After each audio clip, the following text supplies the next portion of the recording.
If I had to catch largemouth bass in late spring, this is exactly what I'm throwing. Late spring is a time period where bass are still transitioning. In some areas of the country, it might be late post-spawn. In some other areas of the country, they might be feeding really aggressively. But one thing is true, if you're not throwing the right baits, you're going to be missing big bite opportunities right now, and we want to prevent that. That pre and post emergent vegetation right now is going crazy across this country. If you can't get down inside that water column to throw your favorite lure, don't worry about that. If you got heavy mats, heavy structure, heavy cover, all of that crazy stuff, and you don't know what to throw, grab yourself a little frog. This is the launch frog right here from Scum Frog. This is a tremendous frog to be throwing during that late spring time frame, especially when you got those heavy mats, the heavy vegetation, and you just cannot penetrate that water column with your favorite soft plastic. The Jackal Cara is also a tremendous frog to be throwing during that late spring time frame, whether it's the black ones, the green ones, the brown ones. I like the half ounce. I like the Cara 1 and the Cara 2. Same frog basically. The Cara 2 just happens to have on the very back of the frog has a little bitty spinner or a little flasher that happens to get that bass's attention when they want to be really stubborn. Sometimes that can scare them away. It makes a little rattling or a little knocking sound.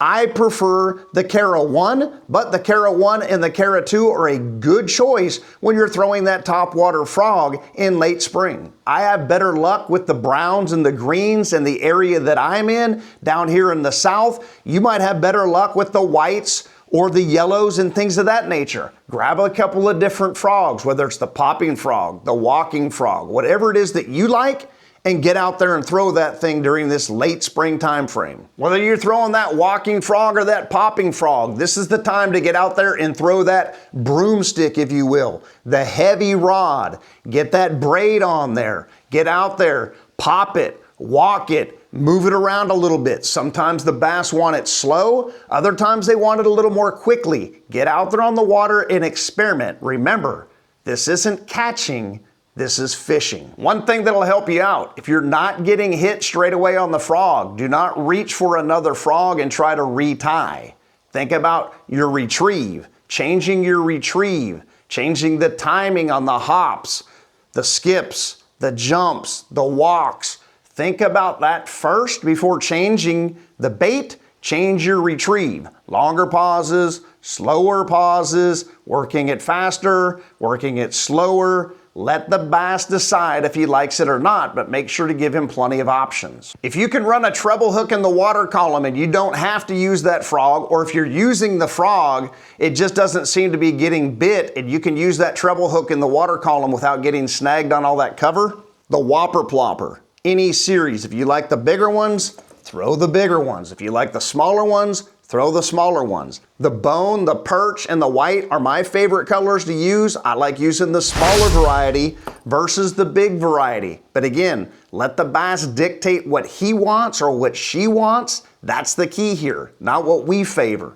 If the bass seem a little bit spooked from the Whopper Plopper, you can go with the silent version. Sometimes that works really well. If you're not getting bit on the Whopper Plopper, another one that I like that has a little different cadence and a little different noise to it is that Berkeley Chopo. I almost always throw that Berkeley Chopo 90 right there. It's an extremely great bait. Little bit aggressive, but the bass sometimes when they will not go for that Whopper Plopper, they will go with that Chopo almost every time. The Chopo has almost like a gator pattern, I believe it is, something like that. I have a couple of them, but they're not in the box. That one works extremely well in that late spring time frame. On the Whopper Plopper and the Chopo, I like to use a medium to a medium heavy rod. I like to use braid. If you like to use braid, fluorocarbon, monofilament, knock yourself out. Whatever one works best for you. On the retrieve, most would say steady. Personally, I like to use the phrase inconsistent. Don't be consistent on any type of retrieve when throwing these two baits, the Whopper Plopper and the Chopo. I like to be inconsistent and sporadic with my retrieve. Cast it out there, a little rip, a little twitch, a little pull on semi-slack line, give it a little bit of a different options in that cadence and that retrieve, and I think that largemouth bass will give you a second look. The next one on my list from late spring to early summer is going to be the creature bait. That destroyer from Missile Baits right now is one of my absolute favorites, and this is an old school bait, but that Zoom Lizard, it's an excellent bait during this time of year. If it's late spring or early summer, this is a tremendous bait along with that Missile Baits destroyer. This one here is a Destroyer Super Bug is what it's called. It's a great bait. I've had a lot of success with it.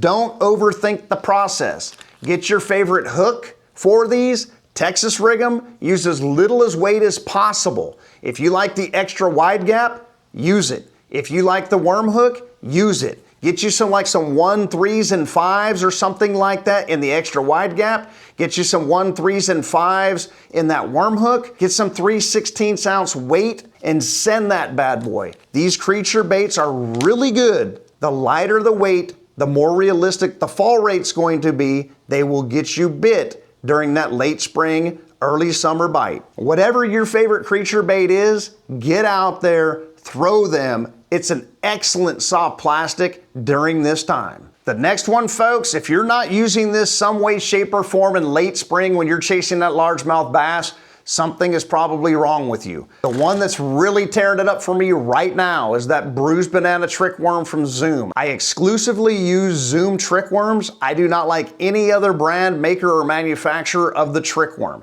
I'm not sponsored by Zoom. I don't get any bait affiliations with Zoom. I just really like the action and the durability of that Zoom trick worm. You get out there and there's no water visibility, it's muddy, it's murky, it's stained, it's nasty. Maybe put something on with a little bit of chartreuse. These don't work very good when you're dipping them and using the dip it and the spike it and things like that. They just don't take the color very well. So grab another trick worm that has some sort of chartreuse or orange or some sort of a bright tail. That largemouth bass can use it as a target if you're not getting bit in that stained, choppy, muddy, murky water. This might be the key.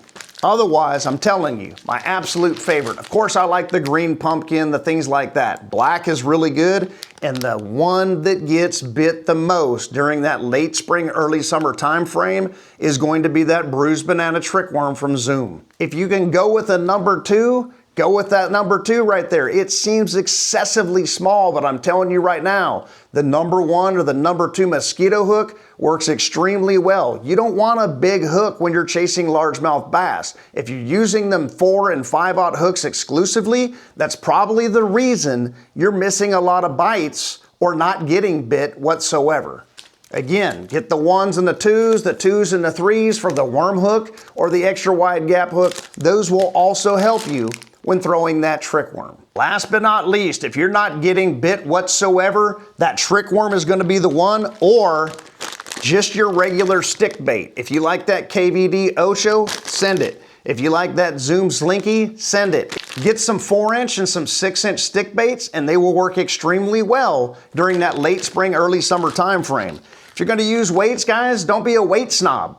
Use whatever weights you have. These are Queen right now that I bought from Tackle Warehouse. Why did I buy them? They were the cheapest ones that they have. Don't spend crazy money on weights and terminal tackle. If the hook points are sharp and you're not losing fish because of them, buy the cheapest ones. If the weights are doing exactly what they're supposed to do, sinking your bait into the water column, why are you going to spend $6 on one weight? That's absolutely ludicrous. Don't do that to yourself. You can spend your hard-earned money on many other things besides fishing weights.